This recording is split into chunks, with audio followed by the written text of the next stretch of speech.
नमस्कार मैत्रिणींनो, कशा आहात? आशा करते स्वस्त आणि आनंदी असाल. मागच्या व्हिडिओत मी किचन मेकओव्हरचा पार्ट 1 तुमच्यासोबत शेअर केला होता. आज करते आहे मी किचन मेकओव्हरचा पार्ट 2. आता मी मेकओव्हर करायला गेली, पण असं कधी होतं का की आपण एक काम करायला जावं आणि दुसरं काम काही निघणार नाही. इथे किचन ओट्याखाली मी हा जो कबर्ड ठेवलेला आहे त्याचा खालचा ड्रॉवर खराब झाला. त्याचे जे व्हील्स असतात मला वाटते ते खराब झालेले आहेत, तर काल रात्री तो निघून पडला. आता ते ठीक करायला जावं म्हणजे घड्याईपेक्षा मढाईत जास्त असं होईल. त्या ड्रॉवर मध्ये मी रोज लागणाऱ्या वाट्या प्लेटा वगैरे ठेवत असते, त्यामुळे त्याचा यूज हा रोजच होतो. म्हणून मग मी ठरवलं की हा कबड या साईडला शिफ्ट करायचा आणि जो या साईडला कबड आहे तो या साईडला शिफ्ट करायचा. तर आता मी सगळं कबड मधलं सामान काढून घेतलं. चला, काही हरकत नाही, त्या निमित्ताने इथली क्लिनिंग तरी होऊन जाईल. कारण नेहमी नेहमी इथली क्लिनिंग काही होत नाही, कारण की एवढे कबर्ड्स काढून तिथली क्लिनिंग करणं शक्य होत नाही. कबर्ड मधलं सर्व सामान खाली केल्यानंतर तिथला कबर्ड काढून घेतला, मग तिथून झाडू लावून घेतला. मला वाटते 3-4 महिने झाले होते मी हा कबर्ड काढलेला नव्हता आणि तिथून काही क्लिनिंग केली नव्हती, त्यामुळे तिथे खूपच धूळ आणि जाळं तयार झाले होतं. त्यानंतर व्यवस्थित पोछा लावून घेतला, मग या साईडचं कबर्ड बाहेर काढून घेतला. अशी जी ही क्लिनिंगची कामे असतात ना, इकडचं सामान तिकडे आणि तिकडचं सामान इकडे करणं, हे काही सोपं नसतं. खूप त्रास होतो, कारण की हेवी सामान असतं ते इकडून तिकडे हलवणं म्हणजे थोडं त्रासदायकच होतं. चला, दुसऱ्या साईडचा कबड पण मी काढून घेतला, तिथली जागा पण व्यवस्थित क्लीन करून घेतली. नंतर मग तो कबड मी या साईडला ठेवून घेतला. त्यानंतर मग व्यवस्थित त्याची पुसून क्लिनिंग करून घेतली. नंतर मग पेपरचे लायनर लावले आणि सगळं सामान तिथे व्यवस्थित लावून घेतलं. एवढा खटाटोप ज्या ड्रॉवर साठी केला, मग त्या ड्रॉवर मधलं पण सामान या दुसऱ्या ड्रॉवर मध्ये शिफ्ट करून घेतलं. या साईडच्या कबडचं पूर्ण सामान मी व्यवस्थित लावून दिलं. नंतर मग दुसऱ्या साईडचा कबड पण त्या जागेवर ठेवून दिला. आता हा ड्रॉवरचं तसं काही काम तर नाहीये, पण तो तिथला भाग खाली दिसणार म्हणून मग ड्रॉवर मी जसाच्या तसा ठेवून दिला. तर काही यूज मी करणार नाही, पण असंच लावून ठेवून दिला. त्या कबड मधलं पण सामान मग मी व्यवस्थित लावून घेतलं. सोबतच मला इथे काच लावून घ्यायची आहे. आधी हे जे नवीन किचन केलेलं आहे, तर जुन्या किचन मध्ये या साईडला मी एक काच लावलेला होता आणि त्या साईडला पण एक काच लावलेला होता. मग जेव्हा नवीन किचन केलं तेव्हा मग ते काच काढले, तर म्हटलं आता या साईडला काच लावून घ्यावं. तर आता तिथे स्क्रू लावणार, त्याच्यासोबतच मग इथे काच पण लावून घेणार. तर आज लावायचे आहेत स्क्रू आणि हे काच. तर आता मी इथलं पण सगळं सामान खाली करून घेते, म्हणजे मग लावायला थोडं सोपं जाईल. आणि सर्व लावून झाल्यानंतर मग मी याला रिअरेंज करून घेणार. तर आता हे सगळं सामान मी काढून घेते. त्यानंतर मग मी ओट्यावरचं सर्व सामान काढून घेतलं. या साईडला माझ्या 2 रॅक असतात, इलेक्ट्रिक केटल आणि कप वगैरे ठेवलेले असतात. ते सर्व सामान मग मी तिथून काढून घेतलं. तर मैत्रिणींनो, खालचं मी कबर्डचे ते काम केले आणि इथे हे कबर्ड्स जे आहेत तिथले स्क्रू पण लावून झालेले आहेत. आणि हे लावताना इथे हे याला काचांचे दार सुद्धा आहेत. आणि हे लावताना आज एक ऍक्सिडेंट झाला, म्हणजे ऍक्सिडेंट म्हटला, लावता लावता याचा हा एक काच लावताना खाली पडला आणि तो फुटला. त्याच्यामुळे सध्याचे आता हे 2 लावलेले आहे, इथला एक बाकी आहे आणि एक काच फुटल्यामुळे आता नवीन आणल्यानंतर त्याला मग इथे लावून घ्यायला लागेल. तर असं माझं हे कॅबिनेट आज इथे फिक्स झालेले आहे. आणि आता मी इथलं सर्व जे क्रॉकरी आहे माझी ती सर्व अरेंज करून घेते. क्रॉकरी अरेंज करायच्या आधी कॅबिनेटला मी व्यवस्थित लिक्विड सोल्युशननी पुसून घेतलं. ओल्या आणि कोरड्या कपड्यांनी छान त्यांना पुसून घेतलं आणि मग थोडा वेळ मी त्याला वाळू दिलं. कबर्ड वाळेपर्यंत जे इकडे तिकडे माझी क्रॉकरी ठेवलेली होती ती मी सर्व आणून इथे एका जागी जमा करून घेतली, म्हणजे मग मला ठेवायला बरं पडेल. क्रॉकरी मी सर्व ओट्यावर जमा करून घेतली. त्यानंतर मग मी कॅबिनेटमध्ये पेपरचे लायनर लावून घेतले. सध्या तरी माझ्याजवळ दुसरे कोणते लायनर नव्हते. सगळ्यात बेस्ट मला तसेही पेपरच वाटतात. खराब झाले की काढा आणि फेकून द्या, त्यानंतर मग नवीन पेपर लावून घ्या. त्यानंतर मग मी सर्व क्रॉकरी अरेंज करून घेतली.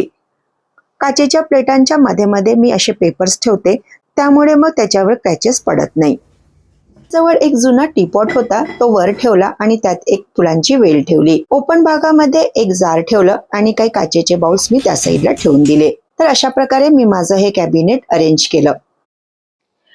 आता खालचं जे ऑर्गनायझेशन आधी होतं मी सध्या तसंच ठेवणार आहे. फक्त इथला पार्ट आहे तो थोडा वेगळा होणार, कारण की इथे आधी मी ती रॅक ठेवलेली होती आणि त्याच्यावर ओव्हन वगैरे ठेवलेला होता आणि त्याच्या खाली आपला एअर फ्रायर आणि माझं टोस्टर वगैरे राहत होतं. तर आता इथली रॅक काढल्यामुळे आता इथे खाली ओव्हन येईल आणि बाकी आणि साईडला इथे एअर फ्रायर येऊन जाईल. आता टोस्टर ठेवायला सध्या तरी जागा आता मला दिसत नाहीये. बघते आता जर ऑर्गनायझेशन करताना मला काय सुचतं त्याप्रमाणे मग मी इथे तिथे ठेवून देईल.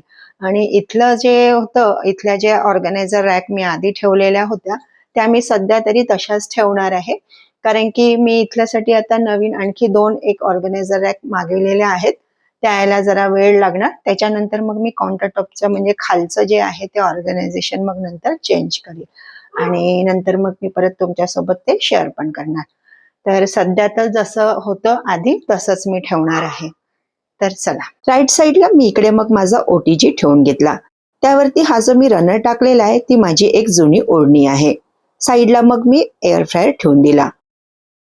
मी याआधी पण टोस्टर OTG वरच ठेवलेलं होतं, तर आता पण मला तर हीच जागा दिसत आहे OTG ठेवण्याची. आपण इलेक्ट्रिक अप्लायन्सेस जास्त घेतो तर, पण त्याची जर व्यवस्थित ठेवण्याची जागा नसेल तर ठेवायची खूपच फजिती होते. आपण ओटा किंवा किचन बनवताना खूप विचार करतो, पण तरी पण काही ना काही गोष्टी ह्या सुटतातच. म्हणजे आपल्याला असं वाटतं की त्या झाल्यानंतर अरे हे राहिलो, अरे ते राहिलो, म्हणजे काही खूप विचार करून मी स्वतः हे किचन करताना किंवा हा जो मी ओटा आणि हे केलं होतं ते नव्याने परत मी नवीन पॉइंट दिले नवीन, तरी पण काही ना काही चुका ह्या झाल्याच झाल्या. जसं आता हा पॉइंट आधी इथे होता, पण तेव्हा त्यांनी म्हटलं की हा इथेच ठेवायचा, तर मी म्हटलं हो अप्लायन्सेस तर इथेच राहणार, मग इथेच ठेवू. पण आता मला असं वाटतं की अप्लायन्सेस मी या साईडला ठेवणार होते, तर याला मी या साईडला घ्यायला, कारण की आता इथून एवढ्या लांबपर्यंत ते हे सर्व इथे वायर दिसतात, ते इतके घाण दिसतात की काही विचारूच नका. तर आता माझा हा पॉइंट चुकलाच चुकला.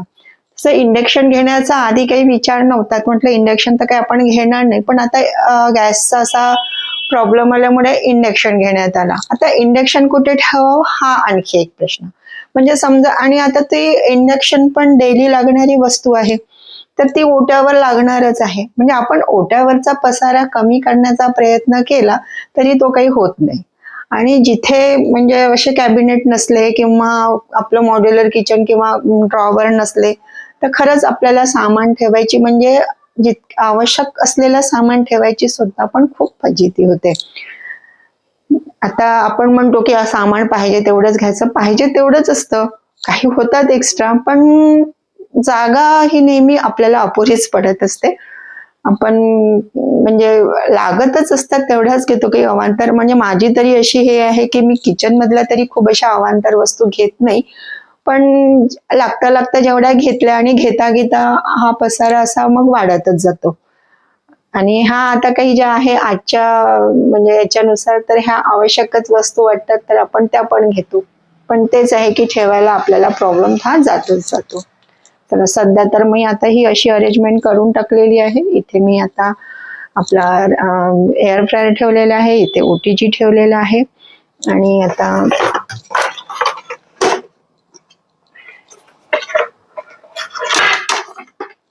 तर त्याच्याच वरती मी इथे आता हा माझा टोस्टर सुद्धा ठेवते.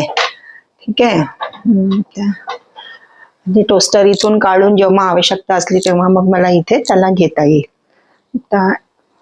आणि जागा आपल्याला अशी होत नाही की मिक्सर ग्राइंडर पण आपल्याला जवळपास डेली काही ना काही लागतच असतो. आता माझ्या मुलाला नेहमीच रोज शेक बनवावा लागतो, तर मिक्सरही आवश्यक असतो. तो आपण आतमध्ये नाही ठेवू शकत, कारण की 10 वेळा आपण आतमधून काढायचं, 10 वेळा परत त्याला म्हणजे बाहेर ठेवायचं, परत आतमध्ये ठेवायचं, हे पण एक प्रॉब्लेमच होतो. त्यामुळे मिक्सर सुद्धा आपल्याला काउंटर टॉपवर ठेवावाच लागतो. म्हणजे काउंटर टॉपवरचा पसारा पाहिजे काही तेवढा कमी होत नाही. आणि महत्वाचं गोष्ट म्हणजे की जिथे आपल्याला ठेवायला जागा कमी असली तर बऱ्याचशा गोष्टी आपल्याला ह्या काउंटर टॉपवर ठेवाव्याच लागतात. म्हणजे त्या घ्यायला पण आपल्याला इझी होतात, म्हणजे वापरायला ते आपल्याला खूप सोयीस्कर होतं. इथे मिक्सर आहे, आता या साईडला जर हे कॅबिनेट म्हटलं, आपलं हे ऑर्गनायझर म्हटलं, तर आपल्याला इथे स्पून वगैरे ठेवलेले आहेत, तर ते पण घ्यायला इझी पडतं. चला, तुमच्यासोबत बोलायला सुरुवात केली तर ते काही संपत नाही. परत मी बाकीचे जे सामान होतं ते जिथल्या तिथे ठेवून दिलं. असं हे माझं राईट साईडचं ऑर्गनायझेशन इथे मी संपवलेलं आहे. तर या साईडचं ऑर्गनायझेशन मी जसं आहे तसंच ठेवलेलं आहे. तर आजचा हा व्हिडिओ मी इथेच थांबवते. लेफ्ट साईडचं ऑर्गनायझेशन मी तुमच्यासोबत नेक्स्ट व्हिडिओमध्ये शेअर करणार. व्हिडिओ आवडला असेल तर लाईक, शेअर, सबस्क्राईब जरूर करा. नमस्कार, थँक्यू.